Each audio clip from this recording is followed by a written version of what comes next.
Hi folks, and welcome back to Mull.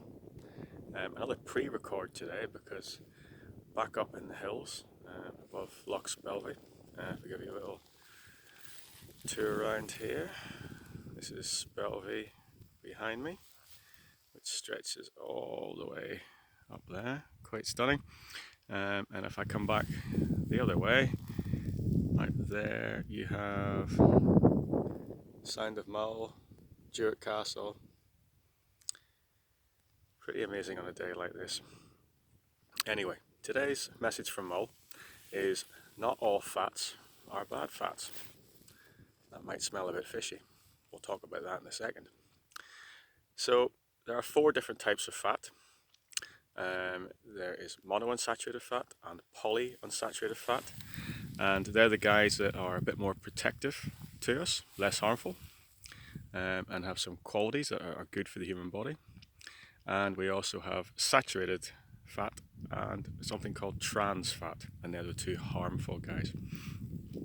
Now, our bodies do require a certain amount of fat to exist. Every cell in your body needs a certain level of fat to function properly. So we do need some. It also acts as a sort of heat blanket for us, a shock absorber for our organs. And there are certain vitamins that are only soluble in fat. So we do need a certain amount to exist. The problem is, in the Western world, that most of us have way too much. We only ever see people with extremely low fat levels if they've been ill, if they have some sort of eating disorder perhaps, or sometimes in high-level athletes and sportsmen and women who are bodybuilders even, who've been pushing really hard to get their fat levels down. And it's very hard to maintain really low fat levels. Our bodies doesn't like that and starts to shut down. So we want to try and get our fats more from monounsaturated and polyunsaturated fats. Now, the sort of things we're talking about there are nuts and seeds, certain oils, so olive oil, and also from oily fish. So they're the sort of guys that we might see coming into sea lochs like this as the weather picks up a little bit. So things like mackerel, herring, salmon, sea trout, pilchards, and the reason they're so good for us is they have something called omega-3 fatty acids. And they are very good at improving our arterial health.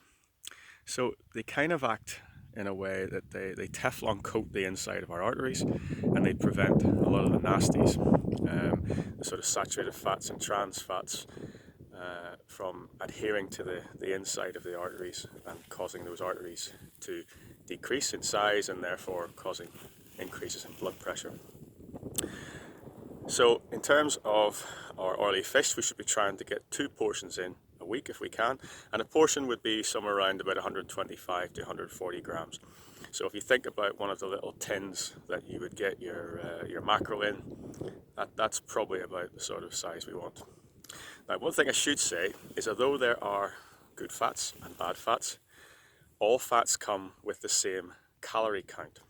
So for every gram of fat, you're going to get 9 calories. For every gram of protein and carbohydrate, only 4. Alcohol is 7, by the way. So although we do want to get some of these more protective oils, the fats into our body, we need to be careful of the sheer amount. So as I say, oily fish, we're looking at about 2 portions a week. And if we can do that, then we will significantly reduce the risk of heart attack or stroke or developing coronary heart disease. So that's today's message from Mull. I hope you're enjoying this little patch of beautiful weather we're having, and managing to get out for your daily exercise, which is what I'm doing at the minute. I'll just give you another little look around because that view up Loch Spelvey is just quite breathtaking. Very, very lucky in terms of where we live up here. So as always, guys, stay safe, and I'll catch up with you soon. Bye bye.